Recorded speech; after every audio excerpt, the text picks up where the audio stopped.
안녕하십니까, 이산입니다. 앞선 영상에서는 천불사복이면 강구부덕이다 라고 했습니다. 하늘이 복을 주지 않은 것을 억지로 구하고자 하나 얻지 못한다 했습니다. 오히려 부작용만 생긴다. 요지는 나의 분복을 알고 분수를 지켜야지, 그렇지 않으면 부작용만 있더라. 이런 취지로 사주를 한 수 풀어봤습니다. 이 사주 풀이할 때는 언제든지 삶에서도 이런 개념을 가지고 풀어야 됩니다. 자, 허군이 만공하니 불견월색이로다. 금은 구름이 하늘에 가득하니 달빛을 볼 수가 없구나. 달빛을 볼 수가 없겠구나.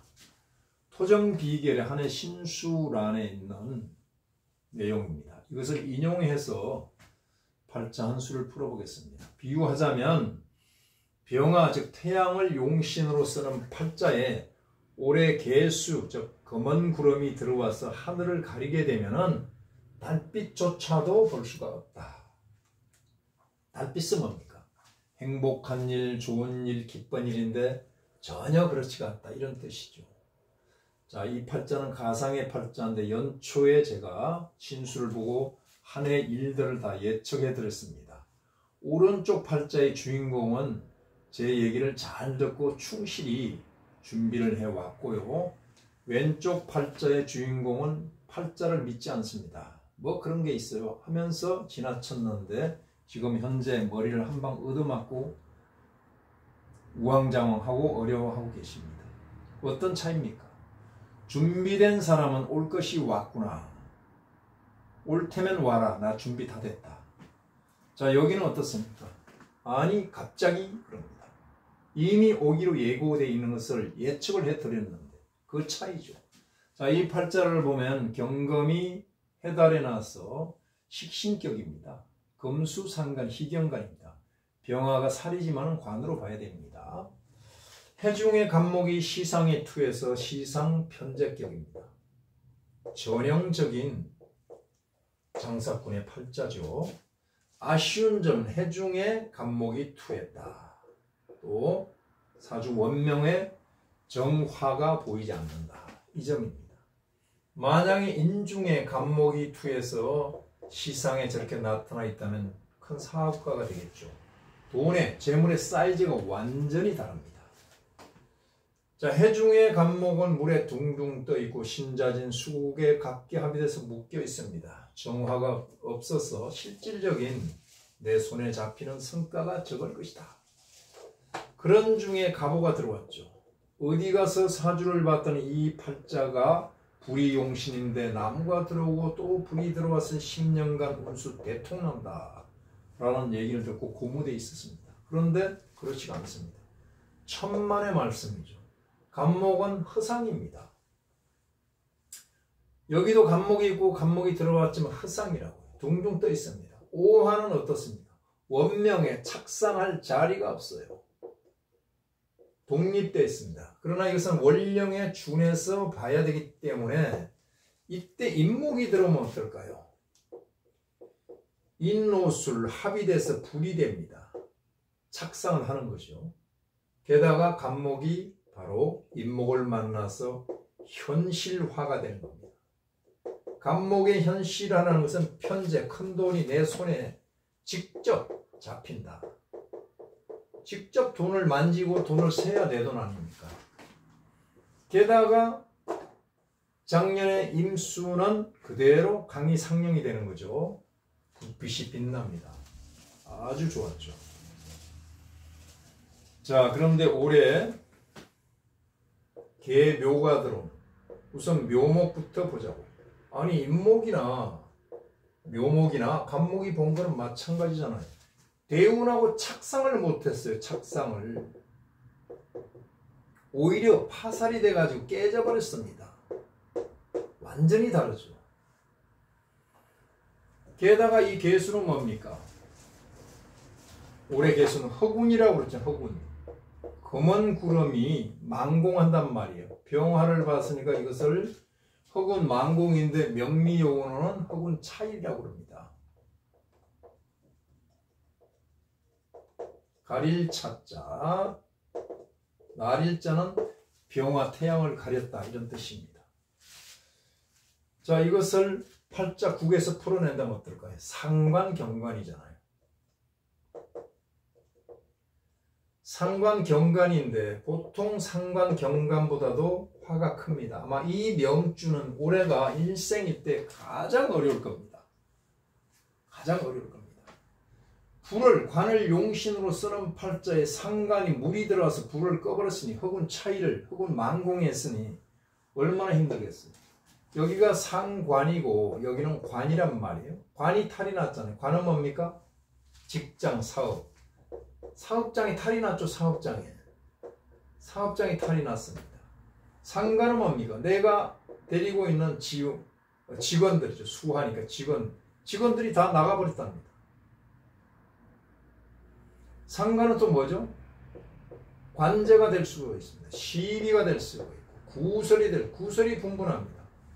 그동안 각광받아왔던 사업장이 이때 와서는 평가절하되는 겁니다. 거기 못 써. 아유, 거기 그래 하면 안 돼. 이런 얘기가 관이 닫혔으니까 관은 남자입니다. 남편입니다. 이런 인연이 약해지게 돼 있죠. 게다가 태양이 없으니까 사주가 암흑 상태로 돌아갑니다. 습해집니다. 습하면 곰팡이 균이 창궐합니다. 인체에서 곰팡이는 바로 염증 수치가 높아지고 이것은 암으로 발전될 수가 있는데 예측했던 대로 암이 생겼습니다. 그러나 잘 극복을 하고 있습니다. 준비된 팔자이기 때문에 올 것이 왔구나. 죽기밖에 더 하겠어 그러고 있다고. 자, 그런 반면에 이쪽 팔자는 어떻습니까? 기토가 동지에 딸에 나서 병화가 필요합니다. 이 병화가 신금을 만났어요. 신미대운입니다. 미토가 들어가서 좋을 것 같아도 역시 착상할 자리가 없어요. 충미충에다 잠이 원진에다가 착상이 안 되고 신금은 병화를 합해버렸습니다. 스톱시켰습니다. 즉 태양을 가려버렸습니다. 역시 허분 차이가 비슷합니다. 이것을 봉신망급이라고 합니다.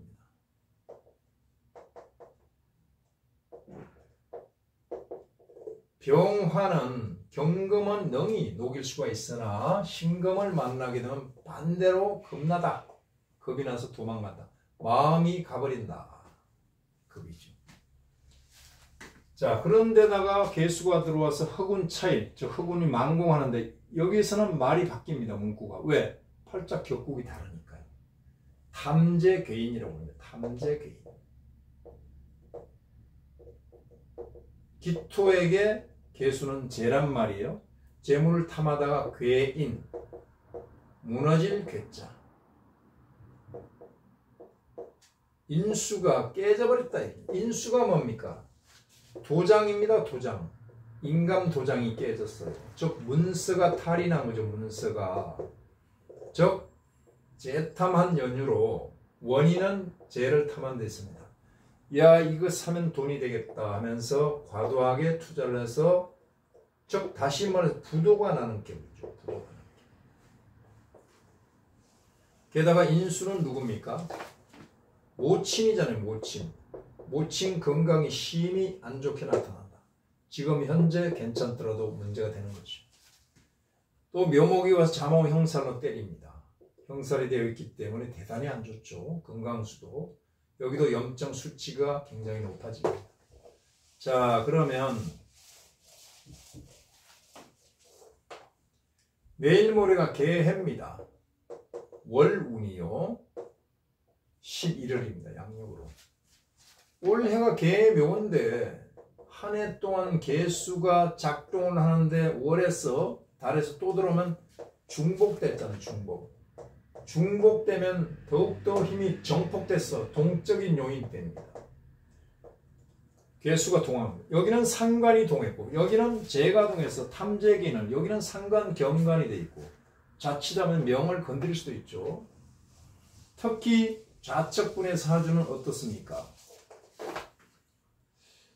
해달로 가게 되면 해자축 수국이 되면서 이 축토가 탕화살입니다. 탕화는 뭐냐면은 비관을 뜻합니다. 이런 일로 비관할 문제가 아닌데도 비관을 하게 되죠.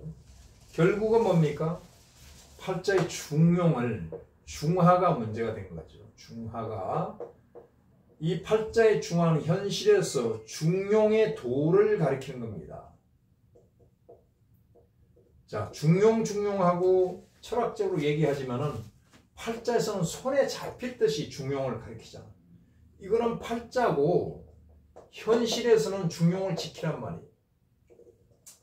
팔자의 핵심적인 사상이 현실에서도 그대로 적용이 돼야만이 사람이 편할 수가 있습니다. 개운을 합니다. 다시 말해서 분복을 알고 분수를 지켜야 됩니다.